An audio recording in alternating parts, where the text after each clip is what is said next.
கர்த்தருக்கே மகிமை உண்டாகட்டும். நம்முடைய நம்பிக்கை ஒளி ஊழியம் வாயிலாக உங்களோடு பேச தேவன் அருளினை நம்ம வார்த்தைக்கு நன்றி செலுத்துகிறேன். இந்த நாளிலே ஆபிரகாமை குறித்து ஒரு சம்பவத்தை நாம் தியானிக்க போகிறோம். நான் எடுத்துக்கொண்ட தலைப்பு என்னவென்றால் தேவனுக்கு பயப்படுகிறவன். ஆனால் 21ஆம் அதிகாரத்திலே வாசித்து கொண்டு வருகிற வேளையில் இந்த காரியங்கள் நடந்த பின்பு எந்த காரியங்கள் என்றால், இந்த அடிமை பெண்ணை அவள் மகனையும் புறம்பே தள்ளு என்று சாராள் வார்த்தை கேட்டு அதிர்ச்சி அடைந்த ஆபிரகாம், தேவன் அந்த பிள்ளையும் ஒரு அடிமை பெண்ணை குறித்து சொல்லப்பட்டது, உனக்கு துக்கமாக இருக்க வேண்டாம், ஈசாக்கு ஒரு சந்தை விளங்கும், அதனால் சாராள் உனக்கு சொல்வதெல்லாம் விட்டு கேள் என்றார். ஆபிரகாம் அப்படியே அடிமை பெண்ணை அவன் மகனை அனுப்பிவிட்டார். இப்பொழுது தேவன் ஆபிரகாமை சோதிக்கிறார். எப்படியெனில், உன் புத்திரனும் உன் ஏகசுதனும் உன் நேசகுமாரனுமாகிய ஈசாக்கை அவனுக்கு ஏறக்குள் 25 வயது இருக்கும் போது தகன பலியாக பலியிடும்படி கூறினார். ஆனால் இங்கு ஆயிரம் கேள்விகள் ஆபிரகாம் மனதிலே தோன்றி இருக்கலாம். என் சந்ததியை கடற்கரை மணலை போலவும் வானத்து நட்சத்திரங்கள் போலும் ஆக்குவேன் என்றவர் என் மகனை தகன பலியாக கேட்பதேன்? இது முடிவு எப்படியாயிருக்கும்? என்னை புகழ்கிறாரா அல்லது சோதிக்கிறாரா என குழம்பின வேளையிலும் தேவனை விசுவாசித்தான். Faith that taught him not to argue but to obey.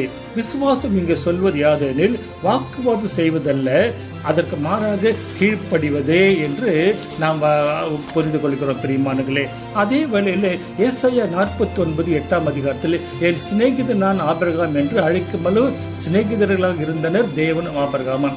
ஆனால் ஈசாக்கு பிறந்த பின் தேவனோடு இருந்த உறவு குறைந்து மகன் மீது அதிக அன்புடன் பாசத்துடன் இருப்பதை தேவன் கண்டு வருந்தனபடினால்தான் உன் புத்திரனும் உன் ஏகசுதனும் உன் நேசகுமாரனுமாக ஈசாக்கை தகன பலியாக பலியிடு என்று கூறினார். God did not want Isaac to die, but he wanted Abraham to sacrifice in his heart. இந்த இடத்திலே ஈசாக்கு மரிக்க வேண்டும் என தேவன் கேட்கவில்லை. மாறாக ஆபிரகாமின் மனதில் இருந்த ஈசாக்கை தியாகம் செய்ய வேண்டும் என்று கேட்கிறார். ஆம் பிரியமார்களே, அதே வேளையிலே கர்த்தர் குறித்திருந்த மோரியா மலையின் மேல் ஒரு பலிபீடத்தை உண்டாக்கி கட்டைகளை அடுக்கி தன் குமாரனை அந்த கட்டைகள் மேல் கிளத்தி பலிபீடத்தை கெடுத்து வெட்டும்படியாக கத்தியை உயர்த்தின வேளையிலே கர்த்தர் வானத்திலிருந்து ஆபிரகாமே ஆபிரகாமே என்று கூப்பிட்டார். பிள்ளையான மேல் உன் கையை போடாதே, நீ தேவனுக்கு பயப்படுகிறவன் என்று இப்பொழுது அறிகிறேன் என்று ஆபிரகாமை மெச்சிக்கொள்கிறார். பிரியர்களே, நாம் யாக்கோபு 20:20 வாசிக்கிறோம், கிரைகள் இல்லாத விசுவாசம் செத்தது.